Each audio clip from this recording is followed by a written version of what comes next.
नमस्कार, आप सभी का बहुत स्वागत है। आप देख रहे हैं टाइम्स नाउ नव भारत। आपके साथ मैं हूं प्रिया सिन्हा। बात यूपी की, जहां पर विधानसभा चुनाव में महज 1 साल बचा है और सियासी दल 27 के सिंहासन पर नजर गड़ाए हुए हैं। एक तरफ योगी आदित्यनाथ हैं, जो कि जीत की हैट्रिक लगाकर इतिहास रचने की फिराक में है, तो दूसरी तरफ अखिलेश यादव, जो 27 में साइकिल पर सवार होकर सिंहासन हासिल करने की कोशिशों में है।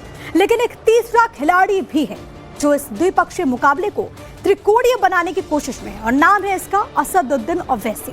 असदुद्दीन ओवैसी यूपी की पूर्व मुख्यमंत्री मायावती को साथ लाकर मुस्लिम प्लस दलित के साथ चुनाव जीतने की तैयारी कर रहे हैं। अगर जीते नहीं तो कम से कम अखिलेश यादव का खेल बिगाड़ने की पूरी तैयारी है। और इसी से जुड़ी एक बिग ब्रेकिंग सबसे पहले आपको बता देते हैं।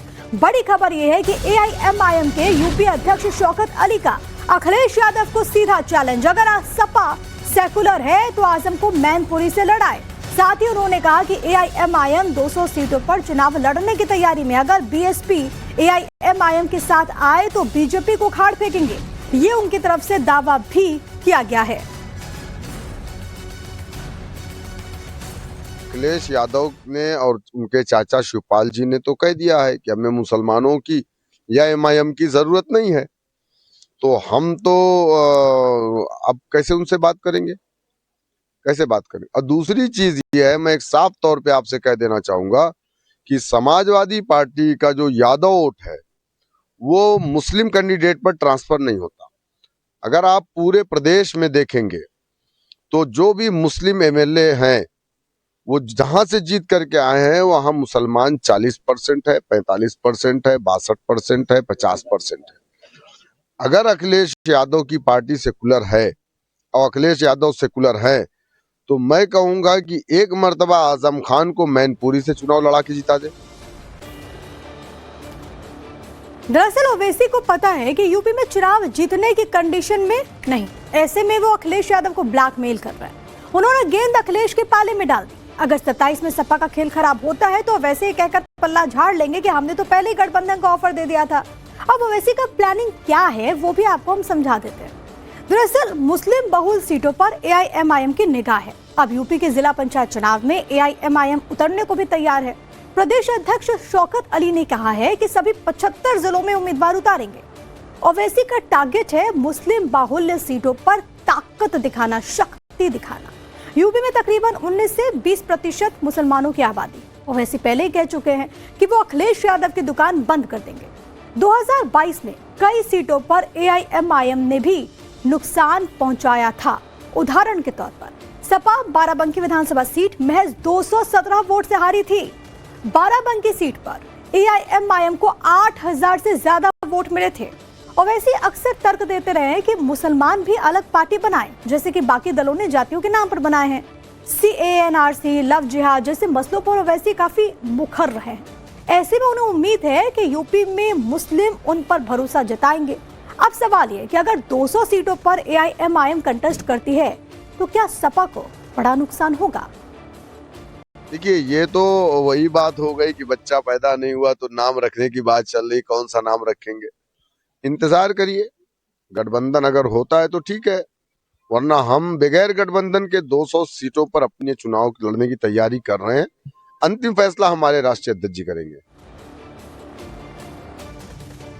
तो बिहार महाराष्ट्र के बाद ओवैसी का नेक्स्ट टारगेट यूपी, और इसकी शुरुआत करेंगे वो वेस्टर्न यूपी से। जी हां, पश्चिमी यूपी में कई मुस्लिम बाहुल्य जिले हैं, जिनमें से रामपुर, मुरादाबाद, संभल, अमरोहा, सहारनपुर, बिजनौर, मेरठ, ये वो जिले हैं जिस पर ओवैसी की पैनी निगाह है, क्योंकि इन जिलों में मुसलमानों की अच्छी खासी संख्या है। और इसी बीच ओवैसी की पार्टी ने एक पासा फेंका, जिसमें वो मुस्लिम के साथ साथ दलित वोट बैंक को भी जोड़ने की फिराक में है। देश में दलित और मुस्लिम से अच्छा गठजोड़ हो ही नहीं सकता, और 20-20-40 होता है। जिस दिन हम मिल करके एक साथ चुनाव लड़ेंगे तो हम इस प्रदेश से भी बीजेपी को उखाड़ फेंकेंगे और देश से भी हम बीजेपी को उखाड़ फेंकेंगे। बिहार का जो आपने उदाहरण से कोई बात चल रही है? नहीं, अभी हमारी कोई बात नहीं चल रही है, बल्कि उनकी पार्टी के कई लोगों का मेरे पास फोन वगैरह आता है, तो उनके पार्टी के लोग भी चाहते हैं कि MIM और BSP का गठबंधन हो।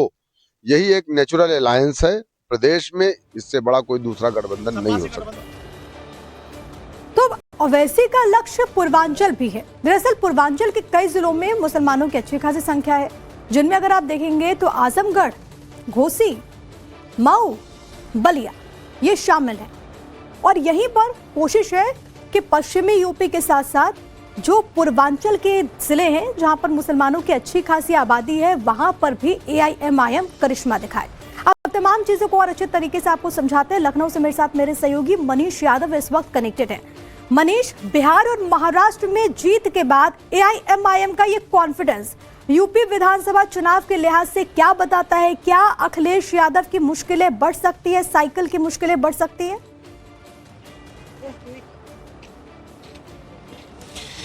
देखिए, बिल्कुल ये झटके की तरह हो तो सकता है अखिलेश यादव के लिए, क्योंकि ये पहली बार नहीं है जब ओवैसी यूपी में चुनाव लड़ने आ रहे हैं। इससे पहले 2022, 2021, 2020 से उन्होंने उत्तर प्रदेश में दौरे की शुरुआत करी थी।